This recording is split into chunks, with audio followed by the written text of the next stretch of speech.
అసలు కోనోకార్పస్ వల్ల నిజంగా అంత నష్టాలు ఉన్నాయా? నిజంగా అది మానవాళికి నష్టం చేస్తుందా అనేది మనం తెలుసుకుందాం. ఓయూ వృక్షశాస్త్ర నిపుణులు బిఎన్ రెడ్డి గారు ఉన్నారు. సార్, ప్రధానంగా ఈ కోనోకార్పస్ ఇంత నష్టం చేస్తుంది అనేటువంటి ప్రచారంలో నిజం ఎంతవరకు ఉంది? కొంత ఇంట్లో చాలా ఎగ్జాజరేషన్. కోనోకార్పస్ అస్సలు ప్రమాదం లేదు అన్నట్టు ధైర్యం కూడా నేను చేయను. కాకుంటే ఒకటే ఒక బూచి కోనోకార్పస్ యొక్క పుప్పొడి రేణువుల వల్ల ఆస్తమాతో బాధపడే వాళ్ళు మరింత బాధపడుతున్నారన్నది దీని చుట్టే తిరుగుతుంది. ఆ మాటకొస్తే ఏ చెట్టు పుప్పొడి అయినా కూడా కొందరికి, అందరికీ కాదు, ఇంక్లూడింగ్ కోనోకార్పస్ కూడా కొందరు ఆ పుప్పొడి రేణువులకు సెన్సిటివ్గా ఉంటారు. ఆ మాటకొస్తే మన ముక్కు ఏదైనా సరే, అది డస్ట్ కావచ్చు, లేకపోతే ఇవి బూరు లాంటిది ఉంటుంది కోళ్ళది, ఏదైనా యాక్సెప్ట్ చెయ్యదు. ఖచ్చితంగా ఎవరైతే తోటి బాధపడుతున్నారో కొంత ఇబ్బందికరంగా ఉన్నదన్నది 100% నిజం. కాకుంటే ఇక్కడ ఏమవుతుంది, ఈ చెట్టు నిన్న మొన్న ఆకాశం నుండి ఊడిపడింది కాదండి. ఈ చెట్టు కొన్ని వందల ఏళ్లుగా పెరుగుతుంది. కొన్ని ఒక 25-30 మనది.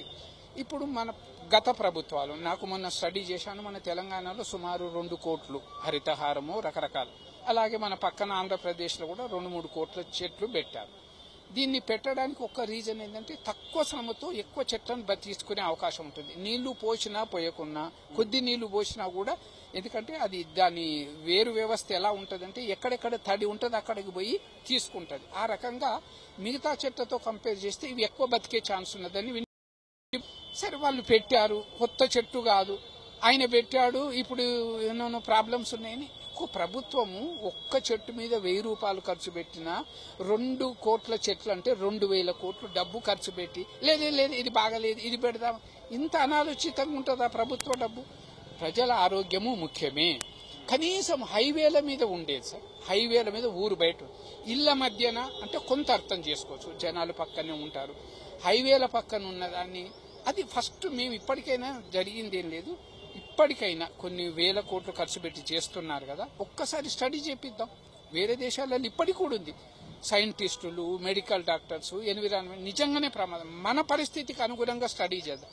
అది చేయకుండా ఆయన పెట్టాడు కొట్టేద్దాం, ఇంకో ఆయన చెప్తాడు సరే తప్పైపోయింది, అంత ఈజీగా తీసుకునేది కాదు.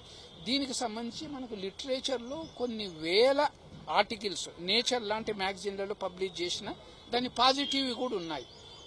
ఒకటి ఈ ఆస్తమాను రోగులు అవస్థ పడుతున్న బూచి మీద 1000 కోట్లు.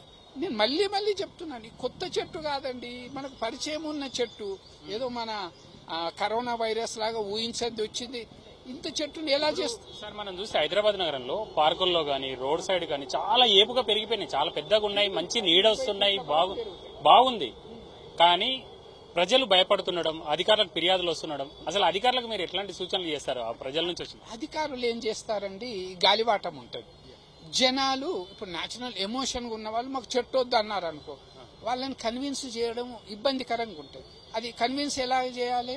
దాన్ని సైంటిఫిక్ ఎవిడెన్స్ చూపి, కాదండి మీరు ఏదో మాటలు విన్నది కాదు, దానికి రీసెర్చ్ చేసిన ప్రూఫ్లు ఉన్నాయి, అలా కన్విన్స్ చేయకుండా ఓ రాజకీయ నాయకుడు పోతే అది వద్దన్నారు. మన దగ్గర కూడా స్పీకర్ గారు కూడా మన తెలంగాణలో ఈ చెట్ల వల్ల ప్రమాదం ఉంది అని అంటున్నారు.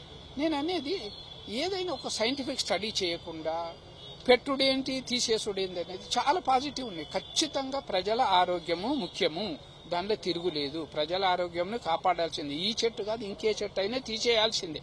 అది దానివల్ల ఇబ్బంది అన్నది తేల్చకుండా నీ జబ్బేదో తెలియకుండా చేసుడు అన్నది కాదు కదా, అదే అంటున్నాము. ఖచ్చితంగా ఇబ్బంది ఉన్నట్టుంటే ఎమోషన్స్ ను పెట్టుకుని నిర్ణయాలు తీసుకోవడం సరైంది కాదని నా వ్యక్తిగత అభిప్రాయం అండి. Thank you. ఇది ప్రధానంగా కేవలం ఎమోషన్స్ ద్వారానే నిర్ణయాలు తీసుకోవడం సరైంది కాదు, దీనిపైన స్టడీ జరగాలి. స్టడీ జరిగిన తర్వాతనే అందులో వచ్చినటువంటి రిజల్ట్ ఆధారంగానే ప్రభుత్వం చర్యలు తీసుకోవాలనేది నిపుణులు సూచిస్తున్నారు. కెమెరా పర్సన్ రవికుమార్తో రాముడు, 10 టీవీ, హైదరాబాద్.